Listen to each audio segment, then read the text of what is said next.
Okay, so let's talk about keyframing now. So we have one cube in the center of your grid.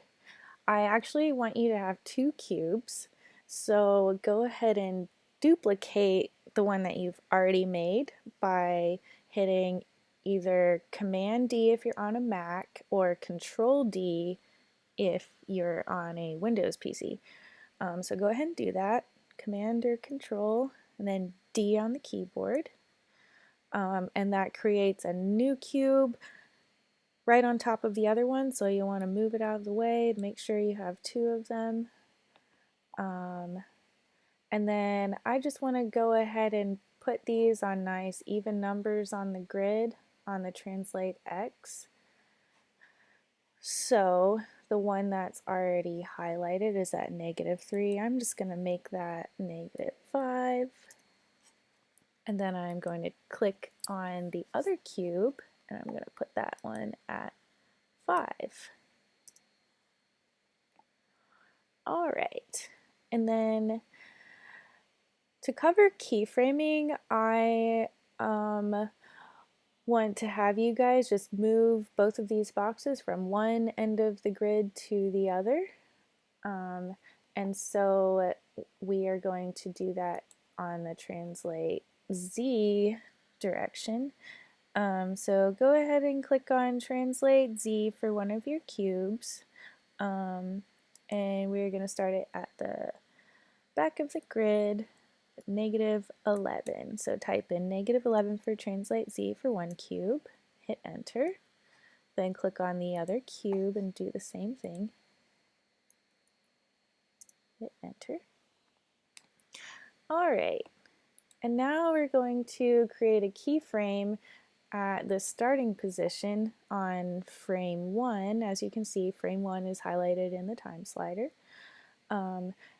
There are two ways we can, or a couple ways we can do that. We can either right click and hit key selected on Translate Z, and when I do that you'll see there's a red line right here. That means there's a keyframe on -11 for Translate Z, and then the little red line pops up right here.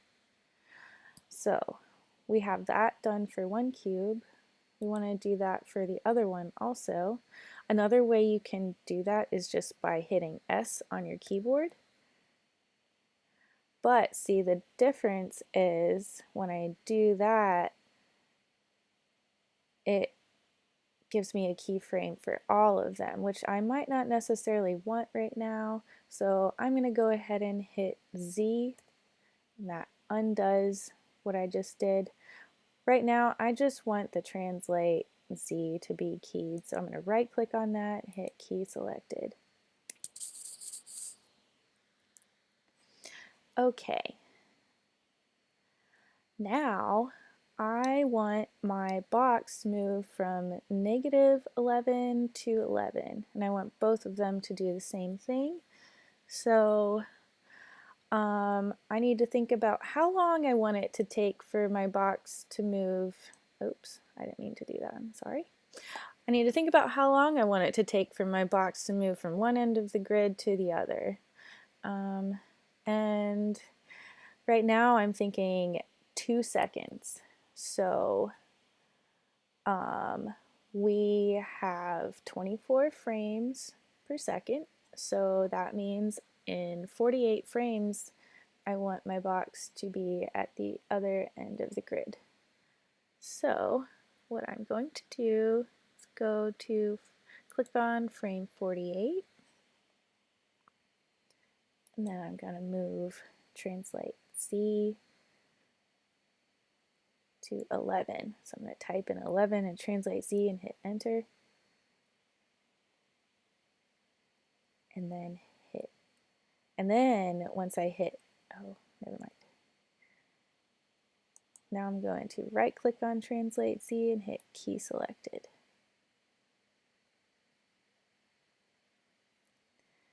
Now let's see what happens. If you see at the bottom right corner of your screen to the left of these playback buttons, this one all the way on the left, puts your time slider at the beginning. So once I go back in time, you see your box has jumped back because you've created 2 keyframes.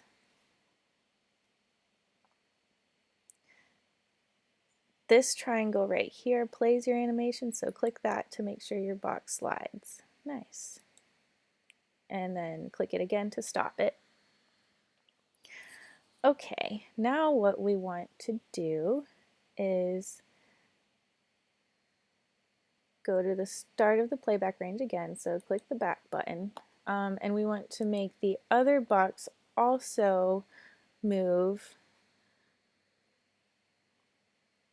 to 11 on translate Z and frame 48. So we're going to click on frame 48 and then type in 11 and then right click translate Z and click key selected.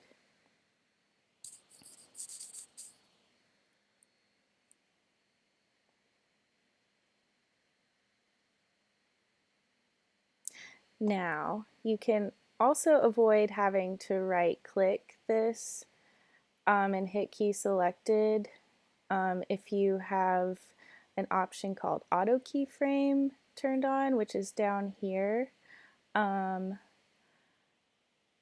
You'll get the opportunity to use this in a later exercise, but for now we can just work with it this way, just so you know when you have this option turned on, wherever you move your object on whatever your frame you're on, it will save its position there. So just keep that in mind. But right now we want to look at what the difference is between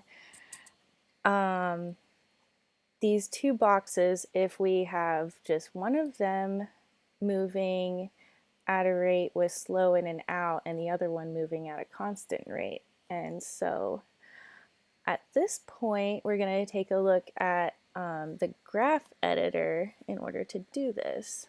And you can find your graph editor up here in the Windows, Animation Editors, and Graph Editor, and you'll click on that.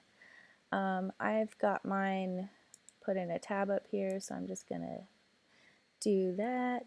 And so the graph editor shows the motion of whichever object you have selected on a graph. And so as you can see, both of them, whichever one I selected, they both have the same animation on them right now. They both are moving at a rate where it slowly goes out, slowly goes back in, and it moves faster in the middle. So what I want to do is make it so one of them just moves at a constant rate. So with one of your cubes selected, you want to right click and highlight one point,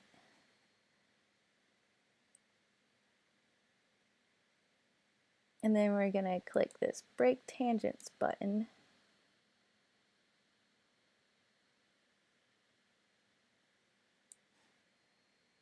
And then we're going to do that for the same one and then move it so that it's linear.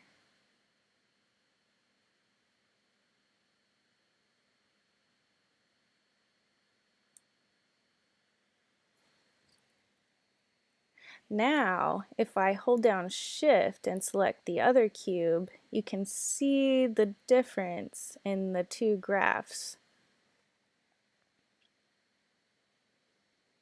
Okay, so I'm going to put my mouse in the bottom window and scroll out just a little bit with my scroll wheel so you guys can see the difference in how these 2 cubes move.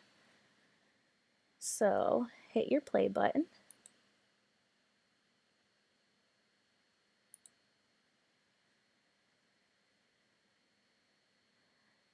And just watch that a few times and see if you can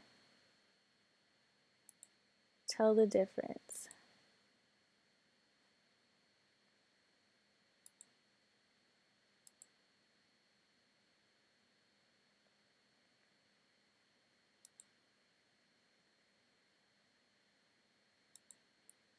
As you can see, this one right here, the one that moves with the slow in and slow out curve, it looks a lot better. It doesn't look as robotic as it moves. So that's why we do that.